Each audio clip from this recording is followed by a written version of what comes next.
Corporate work culture గురించి ఇటీవల కాలంలో చాలా వివాదాలు వస్తున్నాయి.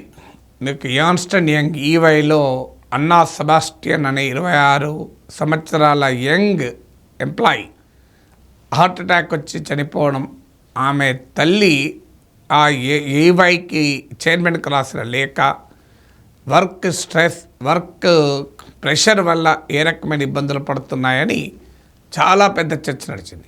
దానిపైన రకరకాల డిస్కషన్స్ అయ్యాయి. ఇన్ఫోసిస్ నారాయణమూర్తి లాంటి వాళ్ళు 70 గంటలు పనిచేయాలి అంటే వర్క్ లైఫ్ బ్యాలెన్స్ ఉండాలని, ఇలా కార్పొరేట్ వరల్డ్లో ఇదొక డిబేటింగ్ పాయింట్. తాజాగా మరో కంపెనీ వ్యవహారం సోషల్ మీడియాలో పెద్ద తుఫాన్గా మారింది. ఏంటిది? మీకు ఎస్ మేడం అని ఒక కంపెనీ, ఆన్లైన్ బ్యూటీ సర్వీసెస్, మనకు అర్బన్ కంపెనీ లాంటి కంపెనీస్ ఉన్నాయి. అలా ఇంటికి పంపించే ఆన్లైన్ సెలూన్ సర్వీసెస్. సో ఈ ఆన్లైన్ బ్యూటీ సర్వీసెస్ కంపెనీ ఈ మధ్య, ఇది ఒక స్టార్టప్ యాక్చువల్లీ, ఈ మధ్య ఒక సర్వే జరిపింది. ఆ సర్వేలో వర్క్ ప్లేస్లో ప్రెషర్స్ ఏంటి అని ఎవరైనా సర్వే జరిపితే ఏమనుకుంటారు? సో మన స్ట్రెస్ కంపెనీకి అర్థం చేసుకొని స్ట్రెస్ ఫ్రీ వర్క్ ఎన్విరాన్మెంట్ ఎలా క్రియేట్ చేస్తారు, వర్క్ లైఫ్ బ్యాలెన్స్కు ఎలా ప్రమోట్ చేస్తారని అనుకుంటారు. ఎందుకంటే ఆ చర్చ కూడా జరుగుతున్న సమయం కదా. అన్నా సెబాస్టియన్ స్టోరీ చాలా పెద్ద ఇష్యూగా కార్పొరేట్ ప్రపంచాన్ని కుదిపేసింది. నేను తెలుగు మీడియాలో ఎవరు మాట్లాడకముందు ఈ అంశం పైన మాట్లాడని మీరు చూసుంటారు. సో 1,00,000కు పైగా మంది చూశారు. సో అందువల్ల ఈ వర్క్ కల్చర్ పైన ఇంత చర్చ జరుగుతున్న సమయంలో ఈ సర్వే జరుగుతుంది కనుక సహజంగానే ఎవరైనా కంపెనీయే సర్వే చేస్తుంది అంటే మన ఫీడ్బ్యాక్ వల్ల మన మన వర్క్ కండిషన్స్ మెరుగవుతాయని సహజంగా సర్వేలో రిపోర్ట్ చేస్తారు. అలాగే ఎంప్లాయీస్ రిపోర్ట్ చేశారు. తర్వాత ఏం జరిగింది అంటే ఆశ్చర్యం వేస్తుంది. ఎవరెవరైతే మాకు బాగా స్ట్రెస్ఫుల్గా ఉంది వర్క్ అని అన్నారో వాళ్ళందరికీ ఈమెయిల్ టర్మినేషన్ లెటర్ పంపించింది ఎస్ మేడం కంపెనీ.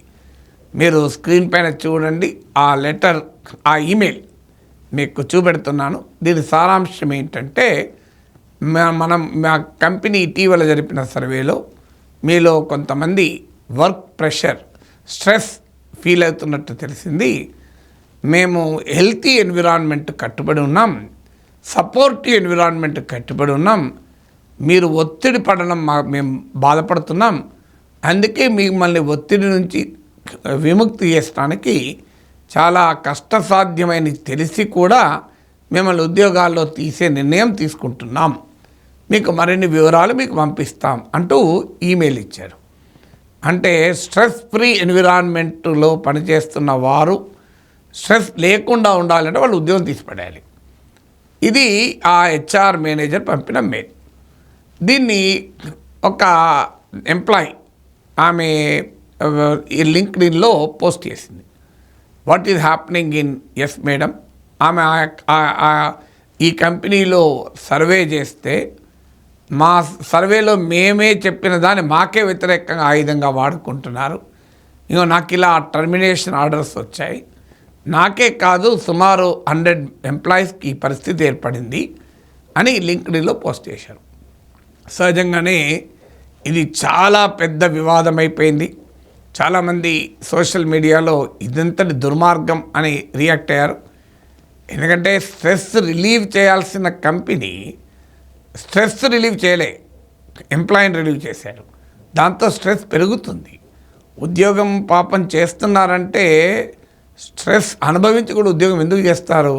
ఉద్యోగం లేకుండా ఉండడం ఇంకా స్ట్రెస్ఫుల్. అన్ఎంప్లాయిడ్గా జీవించడం చాలా స్ట్రెస్ఫుల్. అన్ఎంప్లాయిడ్గా స్ట్రెస్ లేకుండా జీవించే అవకాశం ఉంటే నీ దగ్గర వచ్చి ఎందుకు ఉద్యోగం చేస్తారు? హాయంగా స్వేచ్ఛగా బతుకుతారు కదా. తండ్రులు తాతలు సంపాదించిన ఆస్తులు అడ్డగోలుగా ఉన్నాయనుకోండి, ప్రశాంతంగా తిరుగుతూ ఉంటారు కదా. నీ దగ్గర వచ్చి ఎందుకు పనిచేస్తారు? ఈ కామన్ సెన్స్ అయిన కంపెనీ మేనేజ్మెంట్కి ఉండాలి కదా. ఎందుకంటే మనమే సర్వే చేశాం అంటే ఇక నుంచి ఈ రకమైన పరిస్థితులే ఉంటే సర్వేలో ఎంప్లాయీస్ ఇక ముందు ఒక్క ఎస్ మేడమే కాదు, ఏ కంపెనీలోనైనా సర్వే అడిగితే నో మేడం నో సార్ అంటారు. ఇప్పుడు ఎస్ మేడం సృష్టి చేసిన నిర్వాహకం వల్ల ఏమంటే ఇక ప్రతి ఒక్కరూ yes madam, no madam, yes sir, no sir, మీకు ఒత్తిడి ఉందా పనిలో, నో సార్, మీరు చాలా ఆనందంగా గడుపుతున్నారా, ఎస్ సార్, మీకు కంపెనీ మేనేజ్మెంట్ చాలా మిమ్మల్ని మంచిగా చూసుకుంటుందా, ఎస్ మేడం, మీకు ఎలాంటి ఇబ్బందులు లేవు కదా, నో మేడం అని సర్వేలో ఇస్తారు. అవన్నీ రాసుకొని జేబులో పెట్టుకొని ఫైళ్ళలో పెట్టుకొని ఆహా మా కంపెనీ ఎంత బాగుంది అని మేనేజ్మెంట్లో ఆనందపడాలి. ఇంతకన్నా అరాచకత్వం ఇవే సర్వే చేసి సర్వేలో హానెస్ట్గా స్ట్రెస్ ఉందని చెబితే వాళ్ళను మరింత స్ట్రెస్ గురి చేయడం అమానుషత్వం. ఆ వర్క్ కల్చర్ టాక్సిక్ అయితే అంతకన్నా ఎక్కువ టాక్సిక్ ఇది. వర్క్ కల్చరే టాక్సిక్ అని బాధపడితే ఇది ఇంకెక్కువ టాక్సిక్. సహజంగానే ఇది పెద్ద వివాదం అయ్యాక ఈ వీడియో రికార్డ్ చేసే కొద్ది గంటల ముందు ఎస్ మేడం కంపెనీ ఇంకో వివరణ ఇచ్చింది. ఈ వివరణ ఇంకా విచిత్రంగా ఉంది. ఈ వివరణ ఏంటంటే ఇది ప్లాన్డ్గా మేమే చేశాం. అంటే ఈ వర్క్ కల్చర్ పైన వర్క్ ప్లేస్లో ఉండే స్ట్రెస్ పైన చర్చ జరగాలి కనుక మేము కావాలనే ఈ రకమైన ఈమెయిల్ పంపించాం. ప్లాన్డ్గా మా పర్పస్ సర్వ్ అయింది, బాగా చర్చ జరిగింది. మేము ఎవరిని టర్మినేట్ చేయడం లేదు, కేవలం రీసెట్ చేసుకోవడానికి బ్రేక్ మాత్రమే ఇస్తున్నామన్నారు. ఎన్ని రోజులు బ్రేక్ ఇస్తున్నారో చెప్పలేదు, బ్రేక్లో కూడా సాలరీ ఇస్తున్నారో చెప్పలేదు. ఎవరైనా ఈ వివరణ చూస్తే అర్థమయ్యేది ఏంటి, తీవ్రమైన బ్యాక్లాష్ వచ్చిన తర్వాత ఒక ఫేస్ సేవింగ్ ఎక్సర్సైజ్గా ఇది మా పిఆర్ స్టంట్ అని చెప్తున్నారు. అంటే కంపెనీ ఇమేజ్ పెంచుకోవటానికి, కంపెనీ చర్చలు ఉండటానికి. మీకు గుర్తునే ఉంటుంది, సర్వైకల్ క్యాన్సర్తో నేను చనిపోయానని కూడా సోషల్ మీడియాలో సెన్సేషన్ క్రియేట్ చేసి తర్వాత నేను చావలేదు, కేవలం సర్వైకల్ క్యాన్సర్ పైన అవేర్నెస్ క్రియేట్ చేయడానికి చేశాను అంటే సోషల్ మీడియానే కాదు, మీడియా కాదు, సమాజమే చీదరించుకుంది. ఇదేం దుర్మార్గం అని, సర్వైకల్ క్యాన్సర్ బాధితులు మీరు అవమానిస్తున్నారని. సో మొదలు అసలు ఆ స్ట్రెస్ఫుల్ వర్క్ కల్చర్ ఉండడమే టాక్సిక్, విషపూరితం. ఆ వర్క్ కల్చర్ ఉన్నదాన్ని సర్వే చేసి వాళ్ళని ఉద్యోగంలో తీసేస్తామని ఇంకా టాక్సిక్. అది కాదు ఇదంతా మా ప్లాన్ పిఆర్ ఎక్సైజ్ అంటే ఏం పిఆర్, ఇంకా మంచి పిఆర్ చేసుకునే టాక్సిక్ పిఆర్ ఇది. సో ఈ రకంగా ఇమేజ్ బిల్డప్ చేసుకుంటారా?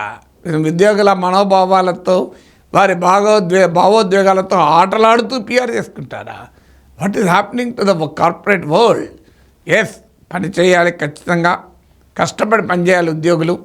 ఒక కంపెనీ సక్సెస్ఫుల్ అయితేనే ఆ కంపెనీ ఉద్యోగులకు కూడా మెరుగైన ఎకానమిక్ కండిషన్ ఉంటుంది. So no company employees management మధ్య ఆ రిలేషన్షిప్ ఉండాల్సిందే, అనుమానమే లేదు. సో స్ట్రెస్ ఫ్రీ ఉండాలి కదా అని పని చేయకుండా నడుస్తుంది అని ఎవడో అనడు. యూ టు వర్క్ హార్డ్, అందులో అనుమానమే లేదు. సో ప్రొడక్టివిటీ ఉండాల్సిందే, ఎఫిషియన్సీ ఉండాల్సిందే, నిరంతరం స్కిల్ అప్డేట్ చేసుకోవాల్సిందే, పని దొంగలను క్షమించాల్సిన అవసరం లేదు, వర్క్ కల్చర్ను ఉపేక్షించాల్సిన అవసరమే లేదు. That doesn't mean work life balance లేకుండా మనుషుల్ని వేధించడము, మనుషుల్ని తీవ్రమైన ఒత్తిడి గురి చేయడం వల్లనే ప్రొడక్టివిటీ పెరుగుతుంది అనుకుంటే అది కూడా పొరపాటే.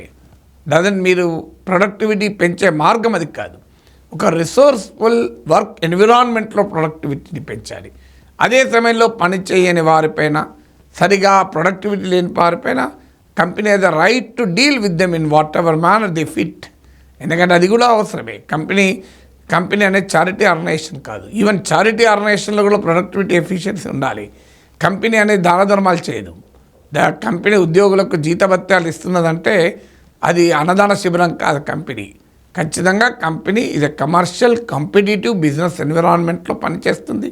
ఉద్యోగులు చాలా సమర్థవంతంగా, ప్రొడక్టివ్గా, ఉత్పాదకతతో క్వాలిటీ వర్క్ చేస్తేనే ఆ కంపెనీ కాంపిటేటివ్ బిజినెస్ ఎన్విరాన్మెంట్లో నిలదొక్కుంటుంది. అందులో స్టార్టప్లో అయితే మరీ ఛాలెంజింగ్. ఆ ఎగ్జైటింగ్ జర్నీ కావాలని, ఆ ఎగ్జైటింగ్ జర్నీలో నేర్చుకుందామని కూడా చాలామంది చేరుతుంటారు.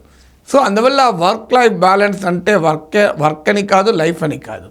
సో రెండింటి మధ్య ప్రాపర్ బ్యాలెన్స్ ఉండాలి. Don't play with the sentiments of the employees. Toxic culture, toxic public relations ఈ మధ్య కాలంలో అలవాటైపోయింది. మనం ఈ మధ్య చర్చించుకున్నాం కూడా. మీరు మా దగ్గర జొమాటో CEO పెట్టిన పోస్ట్, 20 లక్షలు ఇచ్చి ఉద్యోగం తీసుకోండి, మీరే 20 లక్షలు ఇవ్వాలి, మీకు 1 ఇయర్ ఉద్యోగం ఇస్తాం, ఆ తర్వాత మీకు ఎంత జీతం డిసైడ్ చేస్తాం అని ప్లేడ్ విత్ ది పీపుల్. తర్వాత లేదు అట్లేం లేదు మేము కావాలనే చేశామని వాళ్ళు దానికి వివరణ. So somethings I don't know what is happening in the corporate world, something కుచ్ కాలా హై, అందులో అనుమానం ఎత్తలేదు.